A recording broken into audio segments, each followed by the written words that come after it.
ธรรมะเล็กน้อยแล้วก็ได้ปฏิบัติธรรมด้วยกันก็เป็นที่น่า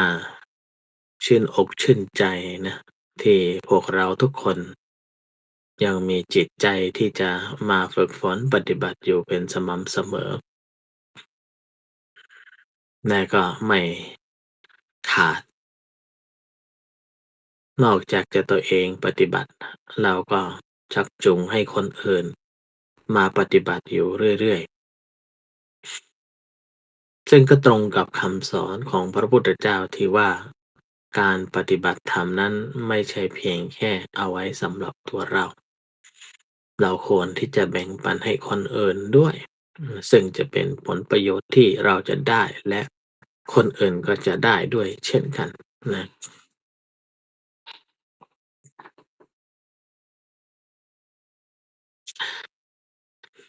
เวลาที่ล่วงเลยไปนั้นน่ะเราก็จะได้ไม่เสียดายและไม่เสียใจเพราะ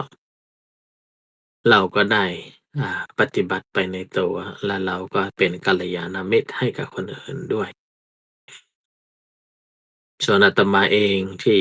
ไม่ได้เข้ามาพบปะกับญาติโยมอ่าปฏิบัติธรรมกับญาติโยมทุกวันเนี่ยก็คือไม่ได้หมายความว่าไม่ได้นึกถึงไม่ได้หมายความว่าไม่อยากเข้านะ บางทีก็เห็นญาติโยมเข้ามาปฏิบัติธรรมกันอยู่บางคนบางครั้งก็เห็นมีครูบาอาจารย์มาเป็นกำลังใจให้อยู่ก็มีจิตที่จะเข้ามาแต่โดยความที่อ่ายุ่งกับเรื่องอื่นนะและก็ความรับผิดชอบที่มีอยู่ก็เป็นเหตุอาตมาก็ต้องบังคับตัวเองว่าใจเย็นๆอย่าพึ่งนะก็เลยไม่ได้เข้ามาร่วมปฏิบัติธรรมกับญาติโยมเรื่องราวที่ต้องเกี่ยวข้องโดยเฉพาะเรื่องที่หนึ่งก็คือเรื่องการเบิกเนตรพระประธานในอุโบสถเบิกเนตรพระประธานในอุโบสถก็เป็นเรื่องที่ถ้าบอกว่าไม่จำเป็นก็ไม่จำเป็นถ้าบอกว่าจำเป็นก็จำเป็นมันอยู่ที่ว่าปัจเจกบุคคลแต่ละคนศรัทธาของแต่ละคนไปอันนี้ หลังจากพิจารณามาสักระยะหนึ่งอาตมาก็เลยคิดว่าทำไว้ดีกว่าไม่ทำก็เลยมีการจัดเบิกเนตรกันก็ได้นิมนต์พระสงฆ์องค์เจ้ามาจากหลายที่หลายทางก็มาสวดมนต์ทั้งวันทั้งคืนนะสวดมนต์เช้าเย็นแล้วก็สวดมนต์กันยาวแล้วปฏิบัติกันยาวเลยทีเดียวเพื่อเป็นการเชื่อมความรู้สึกกับของเราที่มีศรัทธาต่อพระพุทธเจ้าพระธรรมและพระสงฆ์เหมือนกับว่าเราเชื่อมกันกับอ่ารูปปั้นพระพุทธเจ้าที่เรามีอยู่ก็มีทั้งพระครูบาอาจารย์มีทั้งญาติโยมจากหลายทิศหลายทางก็มาเป็นกำลังใจและในขณะเดียวกันก็เหมือนกับว่ายกพุทธรูปนี้ให้เป็นพุทธรูปที่ศักดิ์สิทธิ์ที่เราสามารถที่จะเป็นที่พึ่งของเราได้สิ่งหนึ่งที่น่าประหลาดใจก็คือว่าหลังจากเสร็จพิธีเรียบร้อยก็มีการอ่าถวายเป็นพุทธบูชาพวกผลไม้ธูปเทียนดอกไม้ต่างๆทันทีที่เสร็จพิธีก็แจกจ่ายกันไปให้เป็นกำลังใจให้เป็นของขวัญ ให้ไปกินกันให้ไปอ่าแลกกันอ่ากับญาติโยมกับพี่น้องกับเพื่อนฝูงจากที่มีของถวายเยอะมากมายแต่ก็สุดท้ายก็แจกจ่ายกันไปและหลังจากนั้นอาตมาก็นั่งภาวนาดูพุทธรูปนั่งไปนั่งไปพิจารณาไปก็สิ่งหนึ่งที่เกิด มีความเข้าใจตอนนั้นก็คือว่าโดยธรรมชาติแล้วเนี่ยคนเราในปัจจุบันนี้เนี่ยเห็นแต่ความสุขเฉพาะหน้าเห็นแต่ความสุขเฉพาะหน้าแต่ว่าคนน้อยมากที่นึกถึงความสุขที่เป็นนิรันดรความสุขที่เป็นระยะยาวหรือความสุขที่ในชาติต่อๆไปจนถึงพระนิพพานเนี่ยเวลาที่เรา เวลาที่ได้ความสุขหรือได้อะไรมาในเฉพาะหน้าเนี่ยเราก็จะขวนขวายในการที่จะไปเอาแต่ถ้าหากว่าระยะยาวเนี่ยเรารู้สึกว่ายังล้าหลังหรือว่าระยะที่เราคิดว่าชาติต่อไปจนกระทั่งบรรลุพระนิพพานเนี่ยคนจะจำนวนน้อยมากที่จะมาสนใจศึกษาปฏิบัติธรรม อันนี้คือสิ่งที่อ่าทำให้อาตมานึกถึงอ่าชาดกมหาชนกมหาชนกชาดกที่ในหลวงร10ได้อ่าเรียบเรียงเป็นลักษณะของอ่าทันสมัยในปัจจุบันในนั้นสาเหตุที่มหาชนกได้ออกบวชก็เพราะว่าต้นไม้ที่ มีผลกับต้นไม้ที่ไม่มีผลพระองค์เห็นว่าต้นไม้ที่มีผลนั้นทันทีที่พระองค์ได้ฉันเสวยมะม่วงอ่าเสร็จเรียบร้อยก็มะม่วงนั้นก็มีความอร่อยหวานเป็นพิเศษอันนี้ท่านก็ประพาสในสวนเสร็จเรียบร้อยกลับมาต้นไม้นั้นล้มสลายแล้วโค่นมาหมดแล้วอ่า ชาวบ้านก็ตัดต้นไม้นั้นเพื่อที่จะไปกินมะม่วงที่พระองค์ได้เสวยไปแล้วทำให้พระองค์เห็นว่าอ่าประชาชนทั้งหลายนั้นยังเพียงแค่ติดอยู่กับความสุขในเฉพาะหน้าแต่ขณะเดียวกันอีกต้นหนึ่งที่ไม่มีผลเนี่ยยืนกระโถงกระถังยืนอยู่ซึ่งก็เป็นเหตุทำให้พระองค์ตัดสินใจที่จะไปบวช การบวชของพระองค์ก็คือเพื่อที่จะบรรลุอ่ามรรคผลนิพพานในอนาคตอันใกล้และเพื่อที่จะได้ชี้แนะประชาชนสรรพสัตว์ทั้งหลายให้เห็นความทุกข์แล้วก็ดับทุกข์อันนี้คือสิ่งที่อาตมาได้สังเกตเห็นนะในวันที่เบิกเนตรเช่นกันแต่หลังจากนั้น ก็ผ่านไปสักระยะหนึ่ง ลูกศิษย์ก็มาชี้แจงเรื่องอ่ารายงานว่าอ่างานนั้นสำเร็จไปลุล่วงด้วยดีแล้วทุกคนก็กลับกันแล้วอยากแยกกันกลับกันแล้วนะณคืนนั้นอาตมาก็ได้ไปนั่งต่อหน้าพุทธรูปอีกครั้งหนึ่งรูปเดียวนะอาตมาก็นั่งก็มีความรู้สึกว่าพุทธรูปนี้องค์นี้เนี่ยเป็นองค์ใหญ่ ต่อหน้าพระพุทธรูปเนี่ยโดยวัตถุพระองค์ก็ใหญ่อยู่แล้วและด้วยคุณลักษณะหรือคุณสมบัติของพระองค์เองก็ถือว่ายิ่งใหญ่มากและรู้สึกมีความโชคดีที่มาพบพระพุทธศาสนามาพบพระธรรมและก็มีโอกาสได้มาปฏิบัติธรรมเพราะว่าสมเด็จพระผู้มีพระภาคเจ้านะพระองค์เนี่ยเกิดนู่นน่ะ2,600กว่าปีที่แล้ว มันระยะเวลาที่ไกลมาก แต่ถึงกระนั้นผ่านมาตั้ง2,600กว่าปี แต่โดยความที่เรานี่ถือว่าโชคดีอ่าก็ได้มารู้จักพระองค์ทั้งๆที่ไปเกิดในประเทศที่พระองค์ประสูติ แต่ก็ไม่ได้ใกล้ชิดกับพระองค์ไม่ได้ใกล้ชิดกับคำสอนของพระองค์ได้อยู่ดีๆก็วันหนึ่งผ่านไปก็ด้วยอ่าบุญกุศลหรือว่าด้วยบุญบารมีอาตมาเองก็มีอ่าโอกาสได้มาศึกษาพระธรรมของพระองค์แล้วก็ได้มาปฏิบัติธรรมจนเข้าใจอ่าส่วนหนึ่งของคำสอนของพระองค์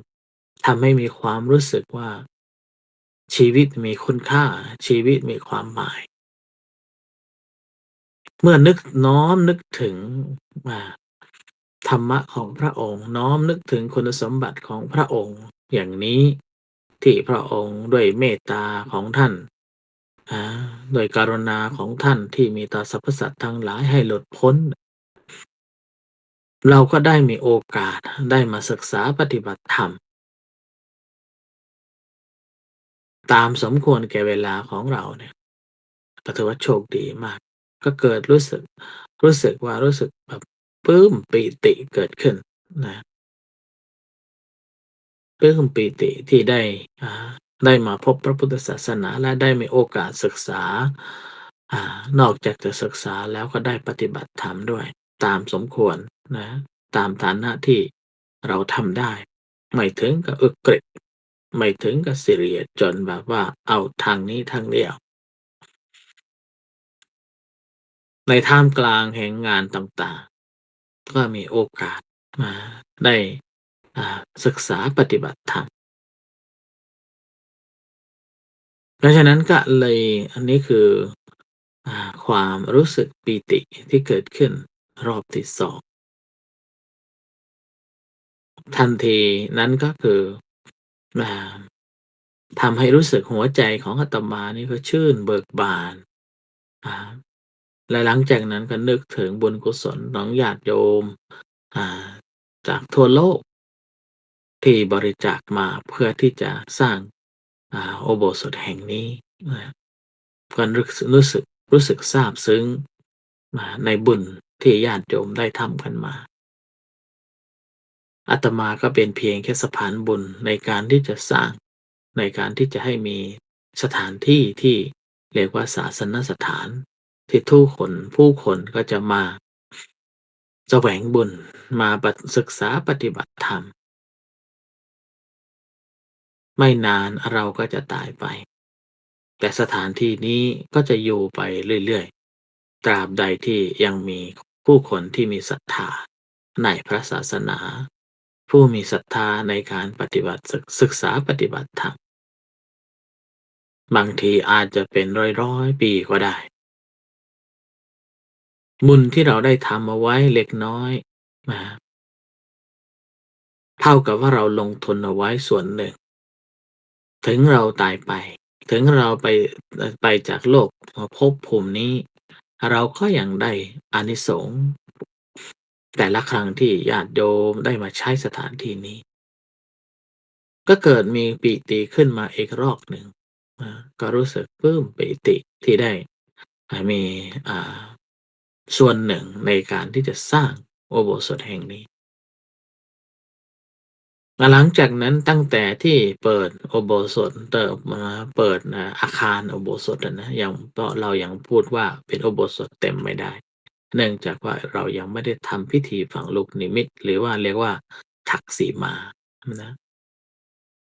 เพราะมันเป็นประเพณีมันเป็นวัฒนธรรมของพุทธศาสนาของเราที่เราจะต้องมีการทำพิธีบริเวณนี้ว่าเป็นสถานที่ที่เหมาะแก่การทำสังฆกรรมนี่เขาเรียกว่าอุโบสถในเรายังไม่สามารถที่จะเรียกเต็มตัวว่าเป็นอุโบสถได้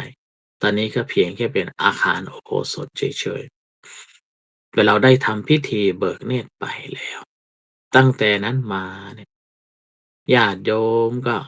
มาถือศีลปฏิบัติธรรมมาสวดมนต์ไม่ขาดสายทุกวันเห็นแล้วก็ปลื้มปิติและแต่ละคนที่เข้ามานี่ก็ชื่นชมว่าสวยงามเรียบง่ายและปฏิบัติแล้วสงบนะ สงบมาก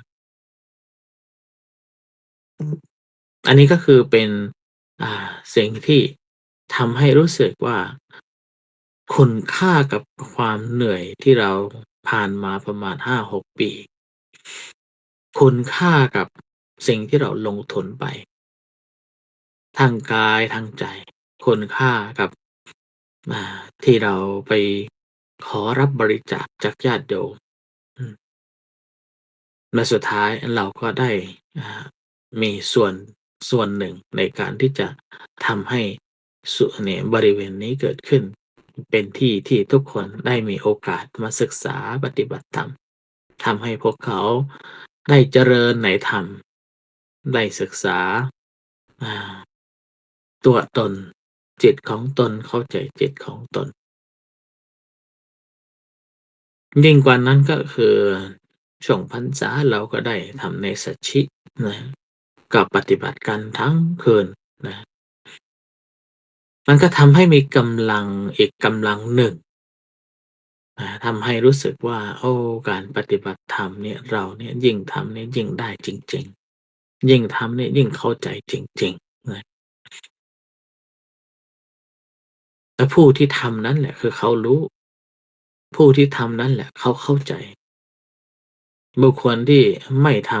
ำ เขาก็ไม่เข้าใจบุคคลที่ไม่รู้เนี่ยอันนั้นก็คือเพราะเขาไม่ทำนั่นเองเพราะฉะนั้นเนี่ยก็คือทำให้มีความรู้สึกกับรู้สึกกับซาบซึ้งแล้วก็อนุโมทนากับญาติโยมทุกคนเนี่ยอาจะอยู่ในที่ประเทศสกอตแลนด์ก็ตามอังกฤษก็ตามยุโรปก็ตามสหรัฐก็ตามประเทศไทยก็ตามก็เท่ากับว่าที่จริงก็คือมาจากทั่วโลกเลยทีเดียวนะจนสำเร็จออกมาโดยที่ไม่มีเป็นหนี้เป็นสิน ล้วนบริจาคจากญาติโยมผู้มีศรัทธาตั้งแต่1ปอนด์ขึ้นไปนะ1ปอนด์ขึ้นไปเขาเลยเรียกว่าศรัทธาเป็นกำลังทำให้อ่าศาลาอุโบสถเนี่ยอาคารอุโบสถแห่งนี้เกิดขึ้นซึ่งเหล่านี้ก็คือทำให้เรามีความรู้สึกปลื้มปีติเหมือนกับกำลังใจให้กับเราและในขณะเดียวกันก็ เป็นพื้นที่ที่เราเองก็ได้ใช้ประโยชน์คนอื่นก็ได้ใช้ประโยชน์เพื่อศึกษาปฏิบัตินั่นก็เป็นเหตุทำให้อาตมาถึงเข้าใจที่พระพุทธองค์ทรงสอนเอาไว้ว่าบุญบางบุญการให้ทานบางอย่างที่เราได้อานิสงส์อยู่เรื่อยๆหนึ่งในนั้นก็คือการสร้างอุโบสถเนี่ยสร้างศาสนสถานเนี่ยเราก็จะได้บุญกุศลอยู่เรื่อยๆนั่นเอง อันนี้ก็คือเป็นเหมือนกับว่าเป็นชูกำลังใจให้ชีวิตมีความหมายเป็นกำลังใจให้ตัวเราว่าชีวิตเราไม่สูญเปล่าแต่สิ่งสำคัญที่สุดก็คือ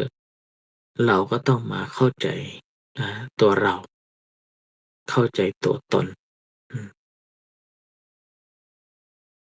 การจะเข้าใจตัวตนได้นะนั่นก็คือเราก็ต้องทำเองอือฮึเราก็ต้องน้อมจิตมาพิจารณาตัวเอง รู้ตัวทั่วพร้อมและเข้าใจสภาพธรรมที่แท้จริงของตนเองว่า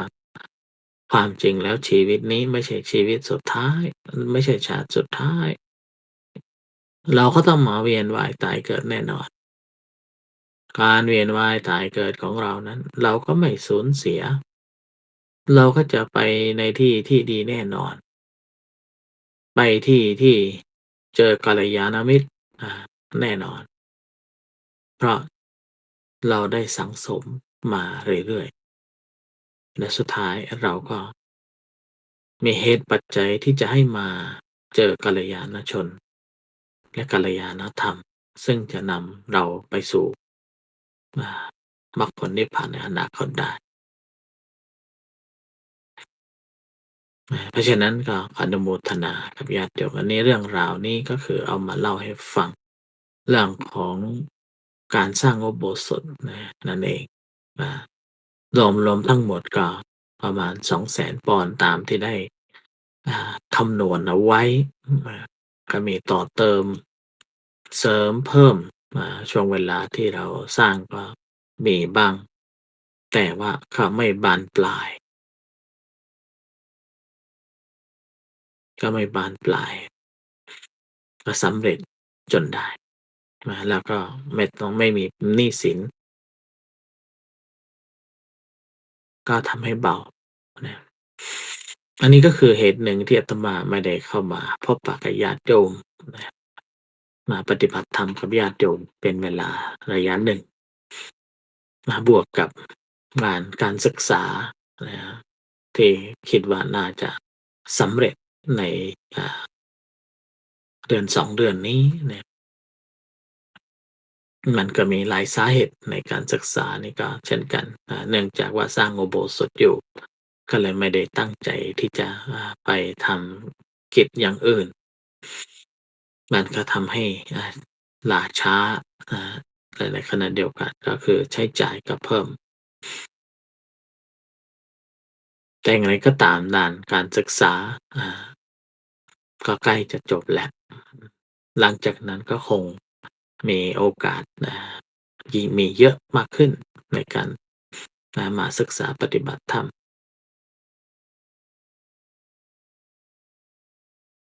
เพราะฉะนั้นเรื่องราวเหล่านี้ก็อ่ามาเล่าสู่กันฟังนะความจริงก็วันนี้เรามาปฏิบัติธรรมกันแต่เนื่องจากว่าไม่ได้พบปะกันนานก็เลยเล่าสู่กันฟังว่าสาเหตุที่เกิดอะไรถึงไม่ได้มานะนั่นก็คือถึงแม้ว่าวันนี้มาปฏิบัติธรรมก็ก็เราสู่กันฟังเรื่องราวนี้ไปก่อน ทีนี้ก็ช่วงเวลาอาตมาก็คิดว่าน่าจะพอสมควรเพราะนอกเรื่องมาเยอะแล้วนะทีนี้ก็มาอ่าปฏิบัติธรรมกันนะเอาละนะช่วงนี้ก็ถึงเวลาแล้วเราจะมาปฏิบัติกันเราก็ต้องเข้าใจก็คือบางครั้งเวลาเราพูดถึงการปฏิบัติธรรมเนี่ยนะ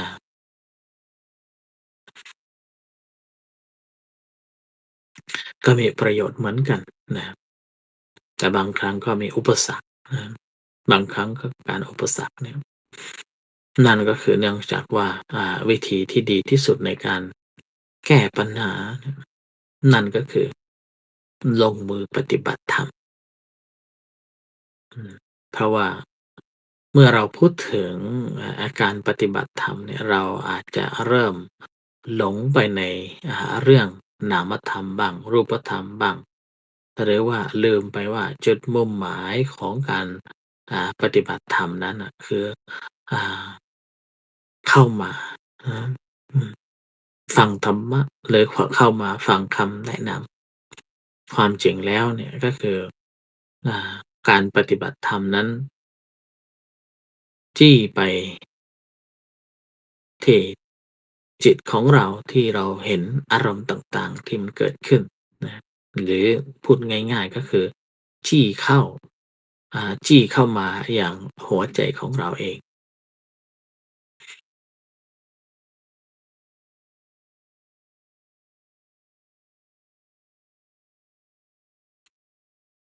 เวลาที่เราจี้เข้ามาในหัวใจของเราเนี่ยเราก็จะเห็นอ่าความรู้สึกต่างๆที่มันค้างอยู่ในใจ จะเป็นทุกข์ก็ดีจะเป็นเสียใจก็ดีจะเป็นน้อยใจก็ดีจะเป็นทุกข์ก็ดีจะเป็นกลัวก็ดีจะเป็นเศร้าหมองก็ดีอะไรต่างๆเนี่ยเราก็จะอ่าเข้าใจนะครับเราก็จะเห็นแล้วเราก็จะเข้าใจว่าสิ่งเหล่านี้เนี่ยมันมีผลกระทบต่อการดำเนินชีวิตของเราให้เป็นชีวิตที่มีความสุขหรือว่าให้เป็นชีวิตที่ไม่มีความสุข ชีวิตที่ร่าเริงชีวิตที่เศร้าโศกเนี่ยอันนี้คือผลกระทบที่เราได้จากสภาพจิตที่เราเป็นอยู่ เพราะฉะนั้นเวลาที่เราพูดถึงการปฏิบัติธรรมบางครั้งก็ช่วยบางครั้งก็ไม่ช่วยเวลาที่เราปฏิบัติธรรมถ้าหากว่ามีคนคอยชี้แนะบางทีก็จะมีประโยชน์บางทีก็จะไม่มีประโยชน์บางทีก็จะเป็นอุปสรรคในการเข้าถึงนั่นเองแต่สิ่งสำคัญก็คือเรานี่แหละเป็นคนสำคัญที่เราต้องทำแล้วก็ลงมือทำแล้วเราก็จะเห็นสภาพธรรมต่างๆตามสภาพที่มันเป็นอยู่เช่นวันก่อนที่เข้าเนสชิกันโดยความที่ช่วงตีหนึ่งตีสองเนี่ยง่วงมาประคับประคองได้ยากวันนี้อาตมาก็เปิดธรรมะเพื่อให้ตื่นตัวตื่นจิตแต่ในขณะเดียวกัน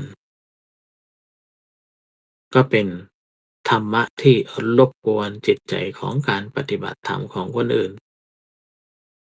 คนที่เขามีสมาธิคนที่เขามีสติหลังจากที่อ่าวันรุ่งขึ้นเนาะสวดมนต์เสร็จเรียบร้อยก็ส่งอารมณ์กันก็ได้ทราบก็คือฟังธรรมะตอนนั้นก็คือเป็นอุปสรรคของเขาในการที่จะทำสมาธิ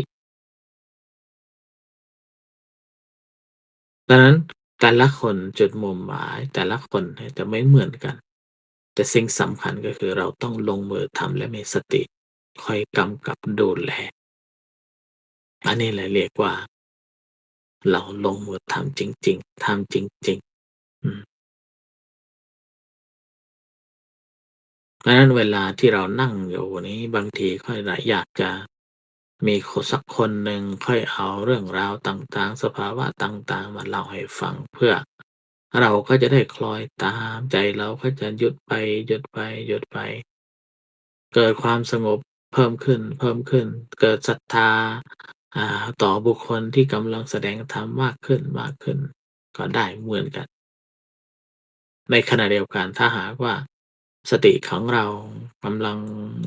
ยังไม่พอเราก็กำลังจะทำสมาธิให้เกิดในความอยากทำให้ใจนิ่งก็จะเป็นสิ่งที่มากระทบทำให้ใจหวั่นไหวทำให้ใจไม่นิ่งได้เช่นกันดังนั้นในสถานการณ์ใดก็ตามที่สิ่งที่สำคัญที่สุดก็คือทำแล้วให้มีสติอยู่สม่ำเสมอ การมีสติอยู่สม่ำเสมอในทุกระดับทุกเวลานี่แหละคือตัวสำคัญดังนั้นช่วงเวลาแต่นี้ไปก็ขอเชิญญาติโยมทุกท่านนั่งกายให้ตรงดำรงสติให้มั่นผ่อนคลายร่างกายจิตใจของตน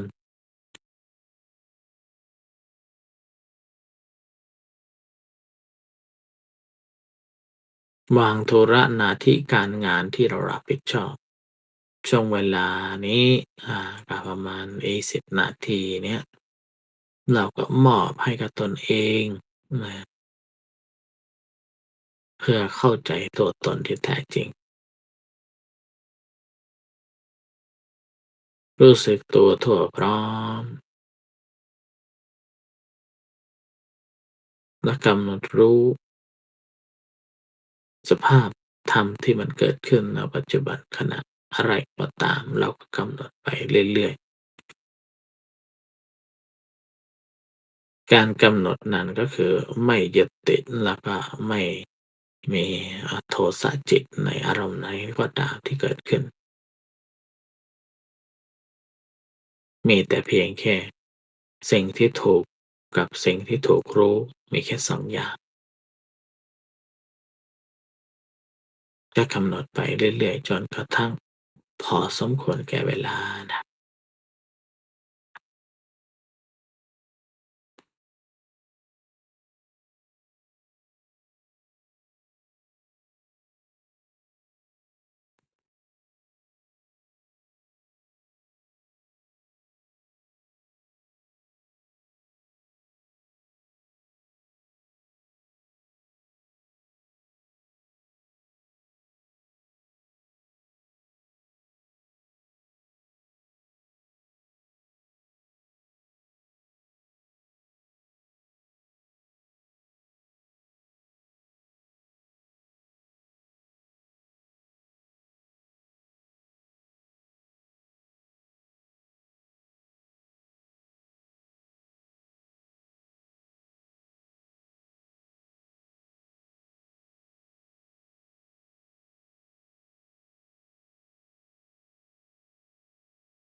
พอสมควรแก่เวลานะ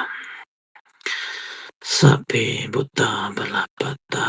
ปัจเจกานันจะยังบาลังอรหันตานันจะตีเจนรักขังวันตามิสัพพโสสัพพพุทธานุภาเวนะสัพพธรรมานุภาเวนะสัพพสังฆานุภาเวนะสดาโสธีภาวันตุเตแผ่เมตตากันเนาะสัพเพสัตตา